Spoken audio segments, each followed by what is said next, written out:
শুভ সকাল বন্ধুরা। আজ 30 এপ্রিল বৃহস্পতিবার।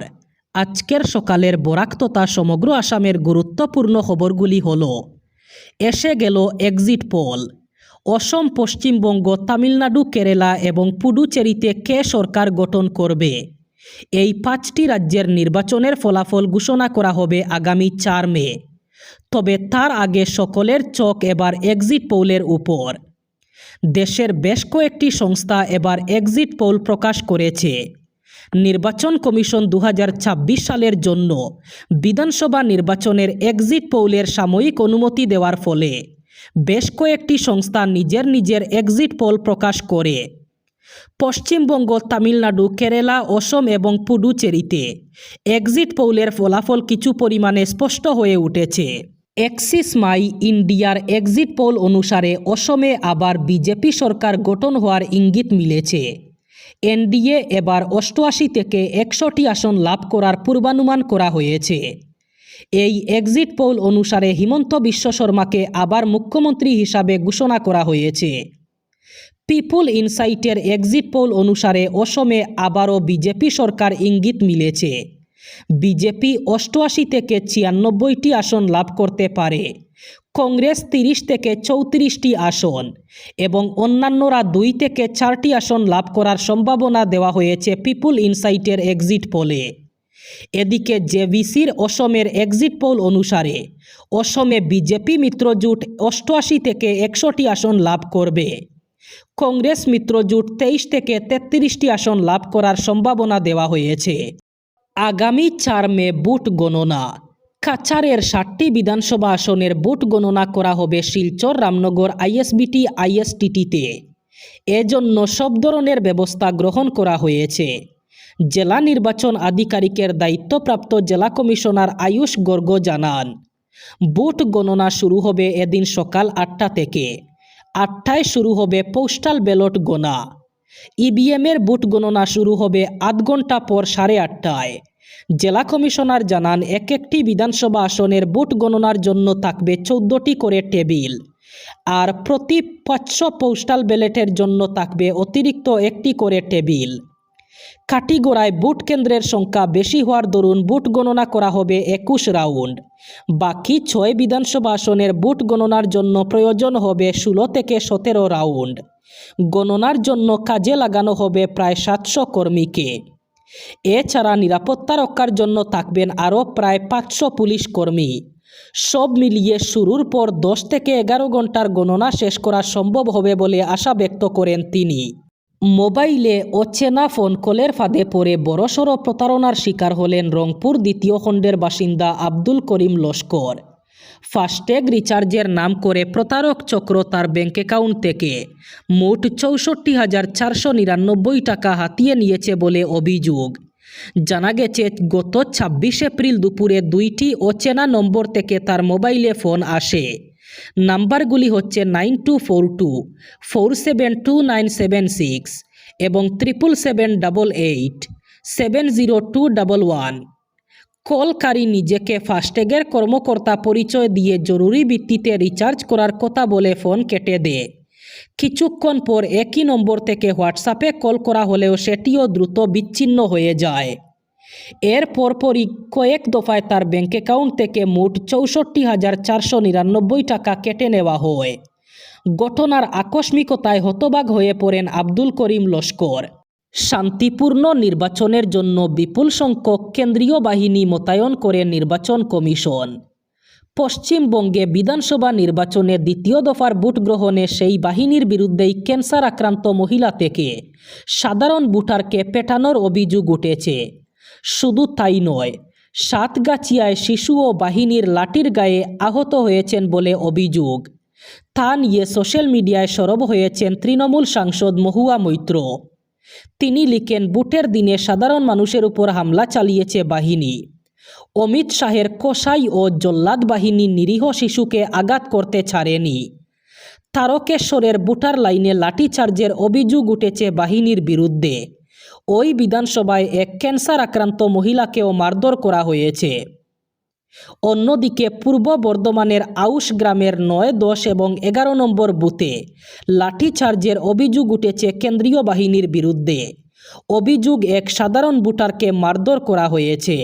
লাঠির আঘাতে তার পিঠ রক্তাক্ত করে দেওয়া হয়েছে বলে অভিযোগ। কেন্দ্র সরকারের অন্যতম গুরুত্বপূর্ণ প্রকল্প প্রধানমন্ত্রী কিষাণ সম্মান নিধি যোজনা অথবা পিএম কিষাণ যোজনার আওতায় দেশের কোটি কোটি কৃষক প্রতি বছর ৬,০০০ টাকার আর্থিক সুবিধা পেয়ে থাকেন। বিভিন্ন রাজ্য সরকারও নিজেদের স্কিমের মাধ্যমে কৃষকদের সহায়তা করে। এই প্রকল্পটি ধারাবাহিকভাবে চলছে এবং লক্ষ লক্ষ কৃষকরা সুবিধা পাচ্ছেন। সম্প্রতি সরকার একটি বড় সিদ্ধান্ত নিয়েছে, যার ফলে দেশের বহু কৃষক উপকৃত হওয়ার সম্ভাবনা রয়েছে। গত কয়েক মাসে কেন্দ্র সরকার পিএম কিষাণ প্রকল্পের সুবিধাভোগীর তালিকা থেকে অযোগ্য কৃষকদের নাম বাদ দিয়েছে, যেখানে ১ কোটিরও বেশি নাম ইতিমধ্যে বাতিল করা হয়েছে। এখন সরকার নতুন যোগ্য কৃষকদের তালিকায় যুক্ত করছে। ফলে যেসব কৃষক এখনও এই প্রকল্পের সুবিধা পাননি তারা এখন আবেদন করতে পারবেন। পাশাপাশি যারা যোগ্য হওয়া সত্ত্বেও সুবিধা পাচ্ছেন না তারাও আবার আবেদন করতে পারবেন। গত কয়েক বছরে মাধ্যমিক এবং উচ্চ মাধ্যমিকের ফলাফল নিয়ে বেশ কিছু পরিবর্তন করেছে শিক্ষা বিভাগ। এবার মাধ্যমিকের চিন্তাজনক ফলাফলের পর আরও কিছু নতুন সিদ্ধান্ত নেওয়া হয়েছে। দ্বাদশ শ্রেণীর চূড়ান্ত পরীক্ষার ফলাফল ঘোষণার পর শিক্ষামন্ত্রী রনোজ পেগু নতুন শিক্ষানীতির বিষয়ে বেশ কিছু গুরুত্বপূর্ণ তথ্য তুলে ধরেন। তিনি জানান, এই বছর যারা উত্তীর্ণ হয়নি তাদের আর প্রাইভেট পরীক্ষার্থী হিসাবে দেখা হবে না, বরং তাদের নতুন করে দ্বাদশ শ্রেণীতে ভর্তি করে সাধারণ পদ্ধতিতেই পরীক্ষা নেওয়া হবে। আসাম রাজ্য স্কুল শিক্ষা বোর্ডের প্রধান রমেশ চাঁদ জৈন জানিয়েছেন, আগামী বছর দ্বাদশ শ্রেণীর চূড়ান্ত পরীক্ষা হবে বিশেষ পদ্ধতিতে। এমন কিছু নিয়ম চালু হচ্ছে যার ফলে ছাত্রছাত্রীদের আত্মবিশ্বাস বাড়বে। তিনি বলেন, যারা এই বছর পাশ করতে পারেননি তাদের অতীতে প্রাইভেট হিসাবে গণ্য করা হতো, যা ছাত্রছাত্রীদের মধ্যে একটা হীনমন্যতা তৈরি করত। তারা সিদ্ধান্ত নিয়েছেন তাদের নতুন করে ভর্তির সুযোগ দেওয়া হবে এবং তারা পড়াশোনা করার জন্য নিজের পছন্দ মতো প্রতিষ্ঠান বেছে নিতে পারবেন। এমনটা নয় যে প্রতিষ্ঠানে পরীক্ষা দিয়ে তারা উত্তীর্ণ হয়েছেন সেখানেই আবার যেতে হবে। যদি কেউ নিজের বাড়ির কাছাকাছি কোথাও নতুন করে দ্বাদশ ক্লাসে ভর্তি হতে চায় তাহলে তাকে সেই অনুমতি দেওয়া হবে। বরাক উপত্যকা সহ সমগ্র রাজ্যে আগামী কয়েকদিন ভারী থেকে অতি ভারী বৃষ্টির পূর্বাভাস দিয়েছে ভারতীয় আবহাওয়া দপ্তর। পূর্বাভাসে বলা হয়েছে, বরাক উপত্যকার কাছাড়, হাইলাকান্দি, শ্রীভূমি এবং ডিমা হাসাও জেলার কিছু বিচ্ছিন্ন এলাকায় বজ্রবিদ্যুৎ সহ ঝড় এবং চমকানো ও ঘন্টায় ৫০ থেকে ৬০ কিলোমিটার বেগে দমকা হাওয়ার সঙ্গে ভারী বৃষ্টির সম্ভাবনাও রয়েছে। এছাড়াও গৌহাটি শহরে আগামী ২-৩ দিনের মধ্যে একাধিক দফায় বৃষ্টিপাত হতে পারে বলে জানানো হয়েছে। আবহাওয়া দপ্তরের পূর্বাভাস অনুযায়ী এই সময়ে বজ্রপাত ও ঝোড়ো হাওয়া সহ বৃষ্টিপাতের জেরে বিভিন্ন স্থানে জলাবদ্ধতা সৃষ্টি হতে পারে। এর ফলে যানবাহন চলাচলে বিঘ্ন ঘটার আশঙ্কা রয়েছে এবং পাহাড়ি ও ঝুঁকিপূর্ণ এলাকায় ভূমিধসের সম্ভাবনাও বাড়তে পারে। পরিস্থিতির উপর নজর রাখছে সংশ্লিষ্ট জেলা প্রশাসন এবং আসাম রাজ্য দুর্যোগ ব্যবস্থাপনা কর্তৃপক্ষ। জরুরি পরিস্থিতি মোকাবিলায় প্রস্তুত রাখা হয়েছে প্রয়োজনীয় ব্যবস্থাও। বিধানসভা নির্বাচনের ফলাফল ঘোষণার আর মাত্র 4 দিন বাকি। তার আগেই করিমগঞ্জ কলেজের স্ট্রংরুমকে কেন্দ্র করে রাজনৈতিক তৎপরতা তুঙ্গে।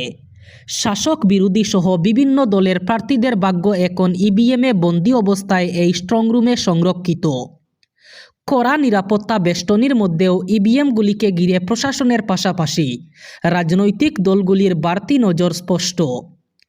এই পরিস্থিতিতে করিমগঞ্জ কলেজের স্ট্রংরুম পরিদর্শনে আসে কলেজের একটি গুরুত্বপূর্ণ প্রতিনিধি দল।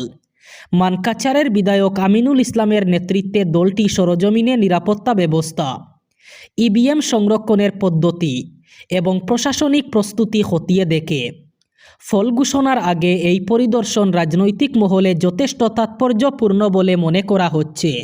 এবার বরাক উপত্যকার 3 জেলার আজকের আবহাওয়ার খবর।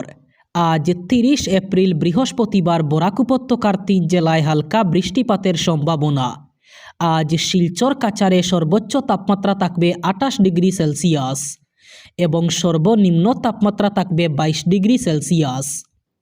শ্রীভূমি করিমগঞ্জে আজ সর্বোচ্চ তাপমাত্রা থাকবে 28 ডিগ্রি সেলসিয়াস এবং সর্বনিম্ন তাপমাত্রা থাকবে 22 ডিগ্রি সেলসিয়াস। একইভাবে হাইলাকান্দি জেলায়ও আজ সর্বোচ্চ তাপমাত্রা থাকবে 28 ডিগ্রি সেলসিয়াস এবং সর্বনিম্ন তাপমাত্রা থাকবে 22 ডিগ্রি সেলসিয়াস। এই ছিল আজকের সকালের গুরুত্বপূর্ণ খবরগুলি। ভিডিওটি অবশ্যই লাইক করবেন এবং চ্যানেলটি সাবস্ক্রাইব করবেন।